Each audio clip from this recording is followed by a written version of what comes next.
तू पागल तेरा बेटा पागल, ये शब्द सुनकर शायद कोई भी व्यक्ति दंग रह जाए और एकदम डिप्रेशन में आ सकता है।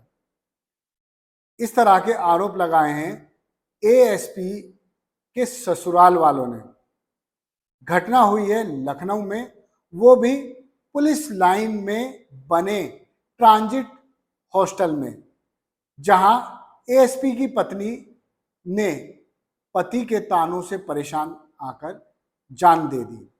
अब पत्नी के पिता यानी जिनकी बेटी थी वो हैं पूर्व विधायक, और भाई भी उसका पॉलिटिक्स में अच्छा रुतबा रखता है। दरअसल वो भी पूर्व जिला पंचायत अध्यक्ष रह चुका है। एक तरफ पॉलिटिकल फैमिली है तो दूसरी तरफ अफसरों का परिवार है, जिसमें एएसपी मुकेश प्रताप सिंह सीबीसीआईडी में एएसपी हैं और उनका भाई इस वक्त हमीरपुर में तहसीलदार है, अभिनव चंद्रा। अब दोनों ही परिवार आमने सामने हैं और मुकेश प्रताप सिंह की पत्नी ने आत्महत्या कर ली है। ससुराल वाले कई गंभीर आरोप लगा रहे हैं। अब तक आपने सुना होगा कि पुलिस दूसरों की जांच करती है, लेकिन अब पुलिस की ही जांच हो रही है, एएसपी की। नमस्कार, आदाब, मैं हूं मोहम्मद इमरान। क्राइम नामे में आपका स्वागत है। क्राइम नामे में आज लखनऊ की वो कहानी जो इस वक्त पुलिस महकमे में चर्चाओं का विषय बनी है। दरअसल बरेली से ट्रांसफर होकर गए एएसपी मुकेश प्रताप सिंह सीबीसीआईडी में एएसपी के पद पर तैनात हैं और बरेली में एएसपी ट्रैफिक थे। उनकी पत्नी नितेश सिंह ने बुधवार की शाम सुसाइड कर लिया, वो भी पुलिस लाइन के ट्रांजिट हॉस्टल में। 2-3 दिन पहले ही दंपत्ति यहां शिफ्ट हुए थे और उनके एक बेटी है और एक बेटा है। बेटे की उम्र करीब 12 वर्ष है, जो ऑटिज्म डिसीज से ग्रसित है। यहां शिफ्ट होने के बाद मुकेश प्रताप सिंह ने अपने घर में सीसीटीवी कैमरे लगवाए थे। उनकी पत्नी नितेश सिंह 12 वर्षीय बेटे का तकिए से गला दबाते हुए दिख रही है। बेटा ऑटिज्म से परेशान है। ससुराल वालों का आरोप है कि मुकेश प्रताप लगातार नितेश को ताने देते थे, तू पागल तेरा बेटा पागल, मुझे पागलों के साथ नहीं रहना है।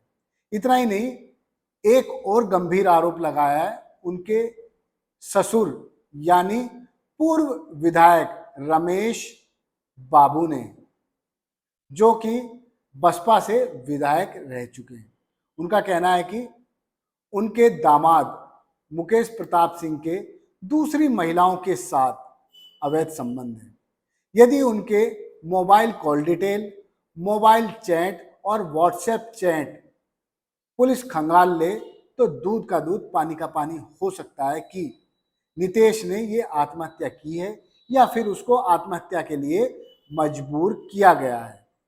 खैर, अब जो उनका बेटा है जिसको नितेश मारना चाहती थी, एक सीसीटीवी फुटेज में गला दबाते हुए दिख रही है। अनिकेत 12 वर्ष का है। अनिकेत को यहां से मुकेश ने शिफ्ट कर दिया अपने गांव, ताकि नितेश अनिकेत पर हमला ना कर सके। बेटी साथ रह रही थी। जिस वक्त अनिकेत सिंह ने आत्महत्या की, उस दौरान उनकी बेटी बाहर गई हुई थी। जैसे ही बेटी घर के अंदर आई, उसने देखा दरवाजा बंद। उसने दरवाजा खोला और देखा मां का शव पंखे से लटका है। तुरंत उसने अपने पिताजी को इस बात की सूचना दी और पिता मुकेश प्रताप सिंह ने तुरंत संबंधित थाना और संबंधित अधिकारियों को फोन कॉल किया और बताया कि मेरी पत्नी नितेश सिंह ने आत्महत्या कर ली। इसके बाद नितेश के भाई प्रमोद कुमार और पिता रमेश बाबू को सूचना मिली कि बेटी ने सुसाइड कर लिया। वो भी मौके पर पहुंच गए। बस अब शुरू हो गया पॉलिटिकल वर्सेस ब्यूरोक्रेसी का खेल। पिता और भाई मुकेश प्रताप पर आरोप लगा रहे हैं, कह रहे हैं कि लगातार मुकेश नितेश को ताने देता था, जिनसे वो बेहद परेशान थी। इसी के चलते वो डिप्रेशन में आई और उसने सुसाइड की। ये सुसाइड नहीं, हत्या है। सीधे सीधे एएसपी मुकेश पर ससुर रमेश बाबू और पूर्व जिला अध्यक्ष यानी नितेश का भाई प्रमोद कुमार आरोप लगा रहा है। कह रहा है कि मेरी बहन सुसाइड नहीं कर सकती थी, उसको सुसाइड के लिए उस्काया गया। अब अपने भाई के बचाव में उतर आए हैं हमीरपुर के तहसीलदार अभिनव चंद्रा।